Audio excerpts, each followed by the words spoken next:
तो पुणे के पास में एक गांव है पुरंदरपुर, वहां पर एक ब्राह्मण रहते थे।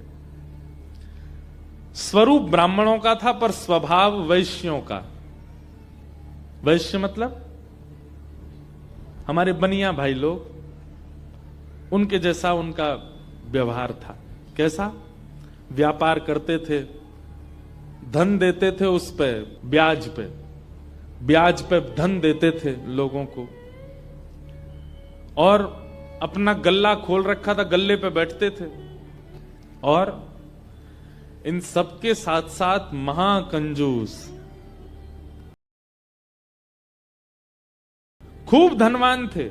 भगवान की कृपा से उन पर ब्याज का इतना धन आता था कि वो पूरे पुरंदरपुर गांव को अकेले भोजन करा सकते थे।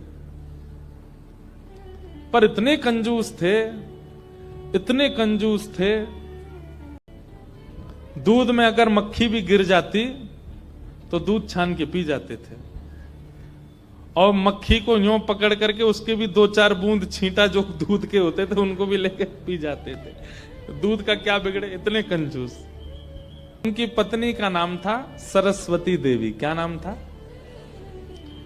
तो सरस्वती देवी जो थी, उनके पिताजी ने इसीलिए ब्याह किया कि भाई ये विप्रदेव जो हैं बड़े धनवान हैं, बेटी खुश रहेगी हमारी। तो सरस्वती देवी का ब्याह हो गया। उनकी मां ने, पिता ने जितने गहने दिए, ब्याह के अगले दिन ही, देवी सुनो, सबरे गहने उतारो अपने। बोले क्यों? अरे देखो कितनी अच्छी नक्काशी की है इसमें, कितने अच्छे से तुम्हारे कुंडल बने हैं, कितने अच्छे तुम्हारे गले के हार बने हैं, हाथ के तुम्हारे बढ़िया कंगन कड़ूला, रोज पहनोगी तो घिस जाएंगे, उतार दो सबको। पत्नी ने भारी भारी सामान सब उतार दिए, और गले का एक मंगलसूत्र रहने दिया, हाथ के कंगन रहने दिए, पैरों की पाजेब और पायल रहने दी। अपने ब्राह्मण देवता जो थे, इनको वो भी अच्छे नहीं लगते थे। रोज अपनी पत्नी को, तो क्यों इनको पहन के घूमती, उनको दे दो, अंदर तिजोरी में रख दूं मैं। पत्नी कहती है तो सौभाग्य है, ये तो पहनने दिया कीजिए। महाराज कहते कहते 6 महीना हो गए, रोज टोकते। अब तो ये स्थिति में आ गए कि पत्नी के हाथ का भोजन नहीं करते थे। वो रोटी बनाती, बोले मुझे नहीं पाना, और अपनी दुकान पर जाके वो दुकान के बालक से कहते अपने घर से बनवा ला। रात में बोली आप कैसे मानेंगे? बोले ये उतार दो जितने पहन रखे हैं।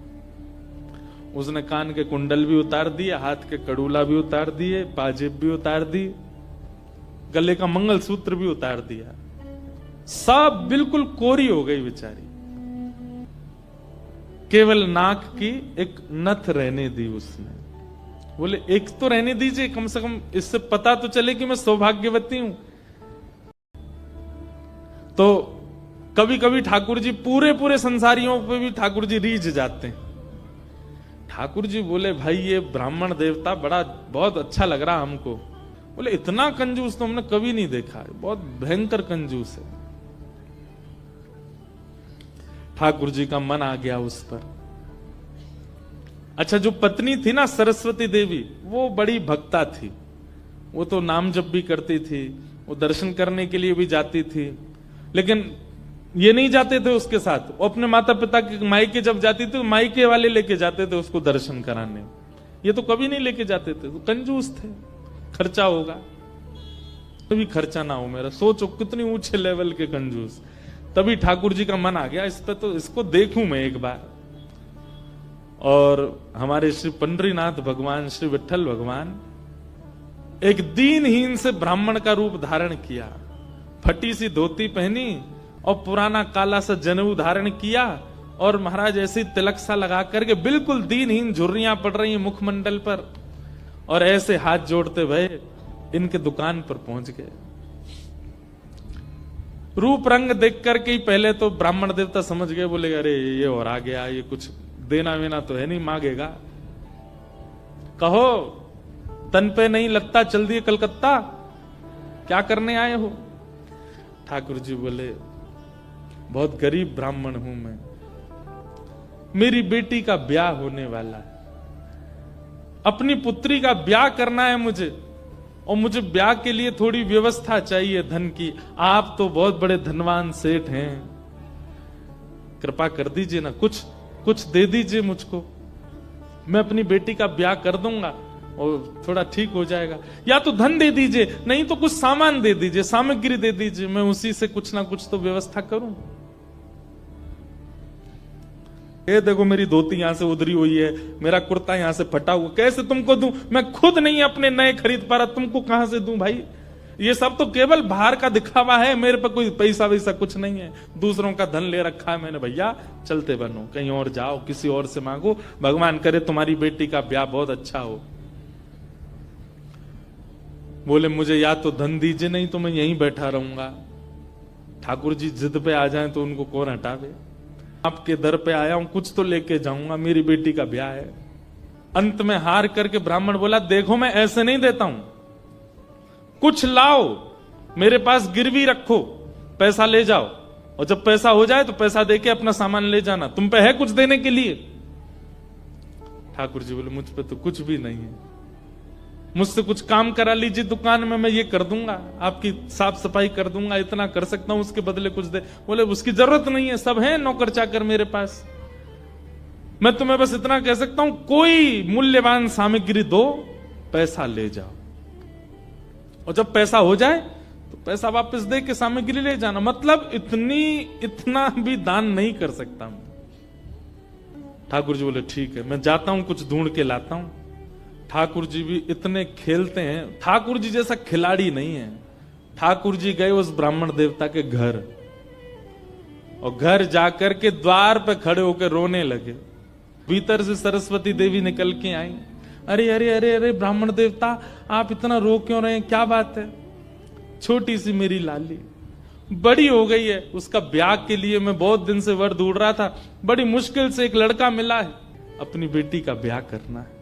बहुत जगह ठोकरें खा के मांगा मैंने, मुझे किसी ने सहायता नहीं दी, अंत में तुम्हारे द्वार आया हूं, यहां भी नहीं मिला, बेटी को क्या मुंह दिखाऊंगा, यहीं प्राण त्याग दूंगा, जहर मेरी जेब में ही रखा है। सरस्वती देवी तो बेचारी बड़ी भावुक, भक्त का इस स्वभाव है कि वो दूसरे की पीड़ा देख ही नहीं पाएगा, तब समझो वो भक्त है।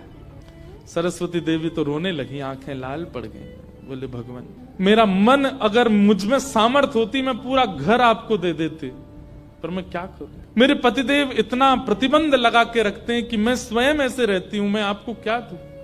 ठाकुर जी तो इतने पछाड़ खा के गिर पड़े, अरे हाय राम, अब तो मैं जहर खाना ही पड़ेगा, निकालू कहां है? सरस्वती देवी रुकी रुकी रुकी, ऐसा मत कीजिए भगवान, चरण पकड़ूं आपके, मेरे पास एक ही वस्तु है।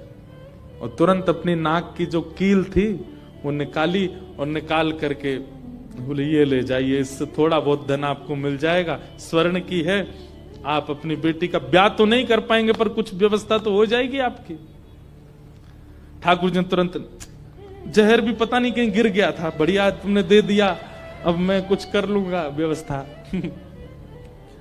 ठाकुर जी वो कील उसकी नाक की ले ली और सीधे गए उस ब्राह्मण की दुकान पर। देखो कितने उद्यमी हैं ठाकुर जी, और उसके दुकान पर जाके सीधा ले ले, और इसके बदले अब ला पैसा दे मुझको, तू कह रहा था ना कुछ सामान दो, उसके बदले पैसा मिलेगा, ये ले सोने की कील नाक की, धर ले अपने पास, ला पैसा दे।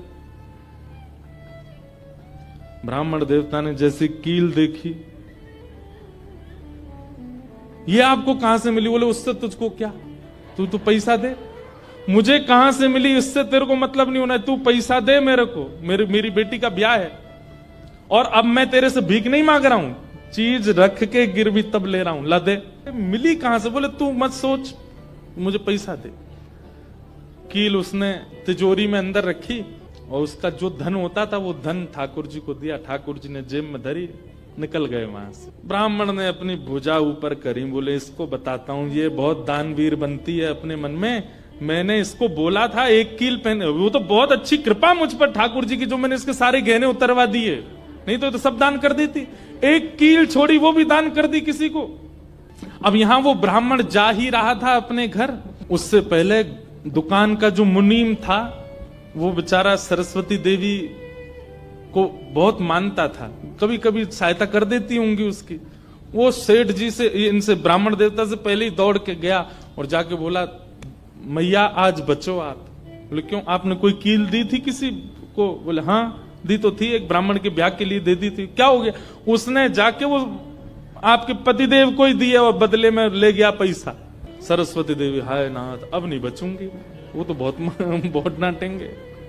बोले वो आ रहे हैं, दुकान बंद कर दी उन्होंने, वो सीधे धोती चढ़ाए ऊपर चले आ रहे हैं सीधे, आप बचो। हे पांडुरंगा, हे विठलनाथ, हे मेरे प्राणनाथ, मेरी रक्षा करो। ये कैसा नियम आपने, मेरे आज जीवन में पहली बार तो कुछ दान किया, वो भी एक ब्राह्मण बेचारा अपनी हत्या करने पर तुला था तो मैंने किया। ये कैसा आपने खेल किया ठाकुर जी, कैसे भी मेरे पति को रोको। लेकिन इतनी डरती थी अपने पति से, इतनी व्याकुल हो गई, तुरंत विष ले लिया। वो बोली कि मैं उनका क्रोध नहीं सह पाऊंगी, उनकी मार पिटाई डांट नहीं सह सकती, उससे अच्छा तो मैं प्राण त्याग दूं अपने। और बोले नाथ मैंने किसी और उद्देश्य से नहीं किया, केवल एक ब्राह्मण की पुत्री का ब्याह हो जाए इसलिए किया, मेरे पति मुझे छोड़ेंगे नहीं, इससे अच्छा मैं प्राण ही त्याग रही हूं। मुझे पता है शास्त्रों में प्राण आत्महत्या करना जघन्य अपराध है, पर मेरे पास और कोई उपचार नहीं है। और जैसे ही अपने मुख से लगा करके विषपान करने लगी, इतने में ही ऊपर से वो नाक की कील आकर के उसके पात्र में ही गिरी। और जैसी खन्न से आवाज हुई, नेत्र खोल करके देखा, भीतर अपने हाथ को डाल करके जैसे निकाला तो वही नाक की कील उसके हाथ में आ गई। और नाक की कील हाथ में आते ही इतने में ही वो ब्राह्मण का प्रवेश हुआ। पत्नी सामने खड़ी थी, कहिए कहिए, आज कुछ कहूंगा नहीं, आज तो करूंगा, तू बता तैने किसी को दान कैसे किया बिना मुझसे पूछे, तू क्या दान किया, तेरी नाक की कील कहां है बता। पत्नी ने अपना हाथ आगे किया, ये रे तेरे पास कहां से आई? बोले मेरे पास ही थी। नहीं ये तेरे पास नहीं है, ये तो मेरे पास वहां रखी है तिजोरी में भीतर, चाबी मेरी यहां डली हुई है, तेरे पास कहां से आई? बोले मेरे पास ही है, अब बहुत दिन से पहनी हुई थी, साफ करने के लिए उतारी थी थोड़ी सी। ऐसा हो ही नहीं सकता है, मैंने इसके बदले मूल्य दिया है एक ब्राह्मण को, और ये मेरी तिजोरी में रखी है, चाबी मेरे पास है।